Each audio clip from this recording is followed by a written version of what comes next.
Bro, मेरा नाम अमन है। You can treat me like as a normal boy. क्योंकि जिंदगी में जब तक तुम कुछ उखाड़ नहीं सकते तब तक तुम नॉर्मल भी गिनने लायक नहीं हो। बिकॉज नॉर्मल इंसान कुछ कर सकता है बट यार नहीं याद आ रहा है मैंने क्या किया। बट क्या लगता है तुम्हें, इंट्रोवर्ट नाम सुना है? आज मैं उसी पर बात करने वाला हूँ। Are you know about introvert?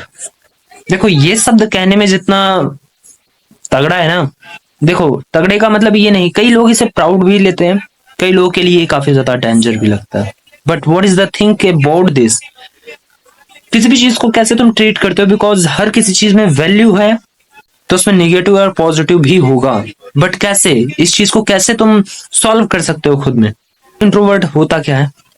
As an example, normally जहां तक मैं जानता हूं, जब कोई इंसान अपने आप को पूरी तरह से एक जगह पर लॉक कर ले, आफ्टर दिस लॉक करने के बाद उसे लगे कि हाँ भाई, अब मैं अपने आप को बेहतर करूंगा एंड किसी से मिलना नहीं, बोलना नहीं, क्या कैसे, बस अपनी ही चीजों पर ध्यान देना। हाँ, कह सकते हो सेल्फ डिसिप्लिन और सेल्फ इंप्रूवमेंट की जर्नी में कदम रखना। बट ऐसा भी नहीं है कि तुम इंट्रोवर्ट होने के बाद सेल्फ इंप्रूवमेंट ही कर रहे हो। बिकॉज मैंने अभी एक चीज बताई जो कि मैं आगे जिंदगी में चाहे जितनी भी वीडियो बनाऊं, हो सकता है उसमें भी उसका जिक्र करूं, जो कि काफी इंपॉर्टेंट है। वो है कि हर एक किसी चीज में जिसमें वैल्यू है उसमें निगेटिव पॉजिटिव होगा। और यही कारण है कि यहाँ पर इंट्रोवर्ट जो होता है उसके पास टू थिंकिंग होगी। या तो वो अपने आप को बेहतर बनाएगा, जिसमें उसकी जो थिंकिंग होगी वो ग्रो अप लेवल तक जाएगी। बट अगर तुम इस चीज को अनप्रोडक्टिवली देखते हो और इस चीज के पीछे एक सैडनेस छुपी होती है, एक फियरनेस छुपी होती है, एक फेलियर थिंक छुपी होती है, तो हाँ, ये तुम्हारी इस मोटिवेशन को लॉनलीनेस में बदल देता है। पर क्या तुम इसके बारे में जानते हो कि अलोननेस और लॉनलीनेस दोनों चीज में क्या अंतर है? एक मेजर सा अंतर मुझे बता सकते हो क्या तुम? देखो, मैं इतना जानता हूं कि अलोननेस और लॉनलीनेस दोनों एक ही अवस्था को कहा जाता है जब तुम पूरी तरह से अकेला रहो या खुद को अकेला महसूस करो, थोड़ा माहौल से हट के।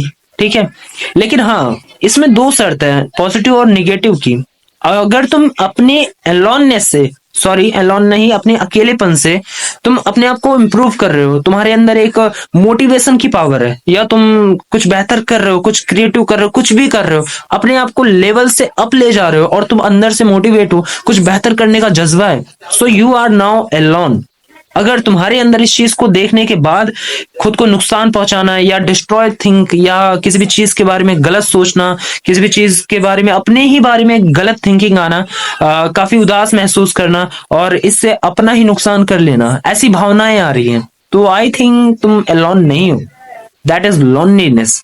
इस चक्कर में मत रहना कि तुम एलॉन हो, एलॉन बनने कुछ भी करते फलाना ढिमका, यार बहुत सी चीजें हैं, क्योंकि थिंक यार बहुत है। कहते हैं ना, अगर तुम पेड़ पर चढ़ना सीख गए हो तो जरूरी नहीं तुम लकड़ी भी काट लो, बिकॉज उसका भी अलग प्रोसेस है। बस ऐसे ही है, एक अच्छी प्रोसेस के लिए एक अच्छी थिंकिंग, एक क्लियर माइंड चाहिए। और अगर तुम इस चीज में, इस ट्रैप में खुद को फंसा रहे हो, तो that is the very small message for you कि अपने आप को जितना नेचुरल रख सको उतना नेचुरल रखो। और हाँ, जिंदगी में अगर तुम्हें लगता है कि मैं बेहतर बनूंगा, तो हाँ, इतना तो छोड़ देना कि आलस्य, आलस्य का मतलब है कि आलस्य करो। हाँ, उसके लिए तुम्हारी प्रोडक्टिविटी होनी चाहिए, बिकॉज नई नई चीजों का आविष्कार आलस्य से ही होता है। मतलब आलस्य इंसान ऐसा जो भी यार ये कुछ दिमाग लगाएगा, है कि नहीं? अब लेकिन अगर आलस्य तुम छोड़कर पूरी तरह से आलसी हो गए, अपनी प्रोडक्टिविटी को कम कर दोगे या हटा ही दोगे ना, सो आगे तुम जानते ही हो, 99.999, शायद और भी 9 लगाने की जरूरत, इतने लोगों में तुम्हारी जगह भी होगी। 1% और उससे कम 50 में भी नहीं आओगे यार। आलस से नॉर्मल काम करने वाले भी 50 के अंदर आते हैं। क्या, ठीक है, मैं तुम्हारा टाइम वेस्ट नहीं करने वाला। My name is mister Mandeep Yadav, that's my short introduction. और